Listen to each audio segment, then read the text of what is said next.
Halo, assalamualaikum warahmatullahi wabarakatuh. Kembali lagi bersama channel calon ASN P3K. Pada kesempatan kali ini kita akan membahas tentang formasi P3K Guru Ilmu Pengetahuan Alam atau Guru IPA. Bagi teman-teman yang barusan bergabung, jangan lupa subscribe channel ini guna untuk mendukung kemajuan channel ini. Bagi teman-teman yang sudah bergabung dan sudah subscribe, saya ucapkan terima kasih dan jangan lupa bunyikan loncengnya untuk mendapatkan update terbaru. Bagi teman-teman yang belum sempat menonton video-video sebelumnya, silakan lihat kolom deskripsi karena di sana banyak sekali link-link video yang bisa ditonton, atau langsung saja kunjungi channel calon ASN P3K. Pada kesempatan kali ini materi yang akan kita bahas adalah fotosintesis. Oke, langsung saja kita mulai pembahasan soal-soal. Soal nomor 1. Pada reaksi terang fotosintesis dihasilkan titik-titik A. RDP, APG dan NADP+, B. NADPH2, ATP dan glukosa, C. ATP, O2 dan RDP, D. NADPH2, ATP dan O2. Dari keempat pilihan tersebut, jawaban yang paling tepat adalah D. NADPH2, ATP dan O2. Fotosintesis merupakan penyusunan senyawa-senyawa sederhana menjadi senyawa kompleks organik dengan menggunakan energi dari cahaya matahari. Zat yang dibutuhkan pada proses fotosintesis berupa zat anorganik, yaitu karbon dioksida, air, dan garam-garam mineral yang terlarut dan dibantu oleh cahaya matahari dan klorofil. Selain itu, senyawa yang dapat menghasilkan berupa glukosa, oksigen, dan air. Soal nomor 2. Pada fotosintesis non-siklik terjadi peristiwa pemecahan molekul air sehingga membebaskan hidrogen dan oksigen yang diikat oleh molekul aseptor. Di bawah ini yang merupakan aseptor hidrogen yaitu titik-titik A. RDP, B. FAD, C. NADP, D. NAD. Dari keempat pilihan tersebut, jawaban yang paling tepat adalah C. NADP atau nikotinamin adenin dinukleotida fosfat. Soal nomor 3.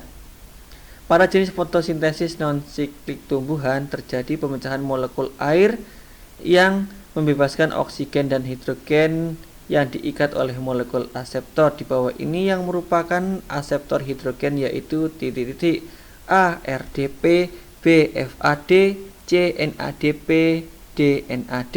Dari keempat pilihan tersebut, jawaban yang paling tepat adalah C. NADP. Soal nomor 4. Berikut ini merupakan faktor yang terjadi yang tidak berpengaruh dalam meningkatkan aktivitas fotosintesis adalah titik-titik A. Penambahan intensitas sinar violet, B. Penambahan konsentrasi O2 udara, C. Penambahan konsentrasi CO2, D. Suhu optimum fotosintesis. Dari keempat pilihan tersebut, jawaban yang paling tepat adalah B. Penambahan konsentrasi O2 di udara. Soal nomor 5.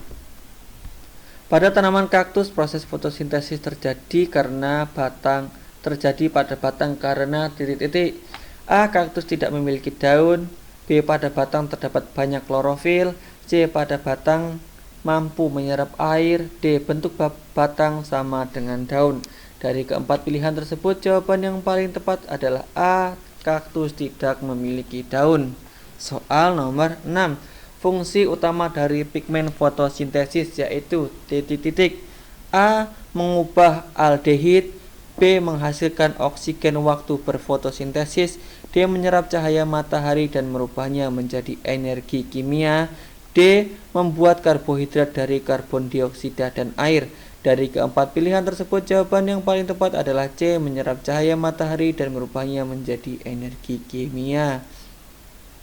Soal nomor 7. Cahaya yang paling berperan pada proses fotosintesis yaitu titik-titik A. Ungu dan kuning, B. Hijau dan biru, C. Merah dan biru, D. Kuning dan hijau. Dari keempat pilihan tersebut, jawaban yang paling tepat adalah C.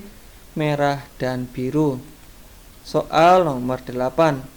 Ampas kegiatan respirasi yang dimanfaatkan oleh tumbuhan bentuk fotosintesis adalah titik-titik A. Karbon dioksida dan air, B. Oksigen, C. Air, D. Karbon dioksida. Dari keempat pilihan tersebut, Jawaban yang paling tepat adalah C. Air. Soal nomor 9. Manakah yang bukan merupakan bentuk adaptasi daun untuk fotosintesis? A. Mempunyai lapisan lilin atau kutikula di permukaan atas. B. Mempunyai banyak stomata. C. Bentuk daun lebar.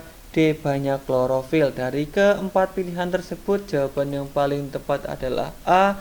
Mempunyai lapisan lilin atau kutikula di permukaan atas. Soal nomor 10.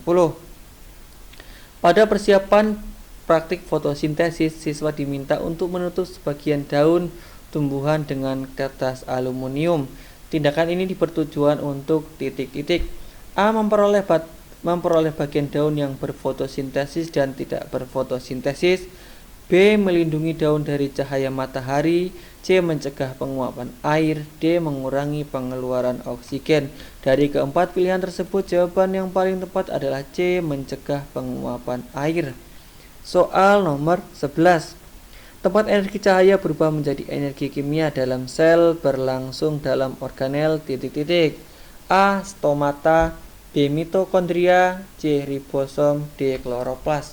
Dari keempat pilihan tersebut, jawaban yang paling tepat adalah D. Kloroplas. Soal nomor 12. Pada proses fotosintesis, oksigen dihasilkan berasal dari titik-titik. A. Glikolosis. B. Fotorespirasi. C. Fotolisis air. D. Fosforilasi. Dari keempat pilihan tersebut, jawaban yang paling tepat adalah D. Fosforilasi. Soal nomor 13. Jenis tumbuhan yang sebagian bahan baku untuk berfotosintesis diperoleh dari tumbuhan inangnya dinamakan titik-titik. A. Autotrof. B. Parasit fakultatif. C. Euparasit. D. Semiparasit. Dari keempat pilihan tersebut, jawaban yang paling tepat adalah D. Semiparasit. Soal nomor 14. Peristiwa fotosintesis paling efektif terjadi pada titik-titik. A. Siang hari. B. Sore hari. C. Malam hari. D. Pagi hari. Dari keempat pilihan tersebut, jawaban yang paling tepat adalah A. Siang hari. Soal nomor 15. Mengapa tes amilum digunakan untuk menguji hasil fotosintesis yang dilakukan terhadap daun tumbuhan hijau titik-titik? A. Bahan baku fotosintesis sudah tersedia pada daun. B. Daun adalah organ yang paling banyak mengandung klorofil. C. Hanya daun yang terkena matahari secara langsung. D. Fotosintesis hanya terjadi pada daun. Dari keempat pilihan tersebut, jawaban yang paling tepat adalah B. Daun adalah organ yang paling banyak mengandung klorofil. Soal nomor 16. Glukosa yang terbentuk dari hasil fotosintesis akan diangkut titik-titik. A. Dibiarkan saja dan di batang tanaman. B. Ke akar melalui xilem. C. Ke akar melalui floem untuk disimpan menjadi amilum. D. Ke daun melalui xilem. Dari keempat pilihan tersebut, jawaban yang paling tepat adalah C. Ke akar melalui floem dan disimpan menjadi amilum. Soal nomor 17. Tempat energi cahaya berubah menjadi energi kimia dalam sel terjadi dalam organel titik-titik. A. Stomata. B. Ribosom. C. Mitokondria. D. Kloroplas. Dari keempat pilihan tersebut, jawaban yang paling tepat adalah D. Kloroplas. Soal nomor 18. Percobaan dengan oksigen radioaktif memperlihatkan bahwa ketika berfotosintesis titik-titik, A. Keluar melalui epidermis daun. B. Semua molekul air digunakan untuk berfotosintesis. C. Semua oksigen yang dikeluarkan berasal dari air. D. Semua oksigen yang dikeluarkan berasal dari karbon dioksida. Dari keempat pilihan tersebut, jawaban yang paling tepat adalah C. Semua oksigen yang dikeluarkan berasal dari air. Soal nomor 19. Oksigen yang dihasilkan pada fotosintesis terbentuk pada reaksi titik-titik. A. Gelap, perubahan gliseraldehyde P3 strip P menjadi glukosa. B. Terang saat fotosintesis berlangsung. D. Gelap saat berlangsung oksidasi CO2. D. Terang saat sensi probabilitas. Dari keempat pilihan tersebut, jawaban yang paling tepat adalah B. Terang saat fotolisis berlangsung. Soal nomor 20. Tujuan percobaan yang dilakukan Charles dalam pembuktian fotosintesis yaitu titik-titik diperlukannya CO2, B. Dihasilkannya glukosa, C. Dihasilkannya O2, D. Dihasilkannya amilum. Dari keempat pilihan tersebut, jawaban yang paling tepat adalah B. Dihasilkannya glukosa. Oke, demikianlah pembahasan seputar soal-soal formasi P3K Guru Ilmu Pengetahuan Alam atau Guru IPA. Bagi teman-teman yang barusan bergabung, jangan lupa subscribe channel ini guna untuk mendukung kemajuan channel ini. Bagi teman-teman yang sudah bergabung dan sudah subscribe, saya ucapkan terima kasih dan jangan lupa bunyikan loncengnya untuk mendapatkan update terbaru. Bagi teman-teman yang merasa video ini bermanfaat, jangan lupa share ke teman-teman yang lain agar video ini semakin bermanfaat, dan saya ucapkan terima kasih dan akhirnya saya akhiri. Wassalamualaikum warahmatullahi wabarakatuh.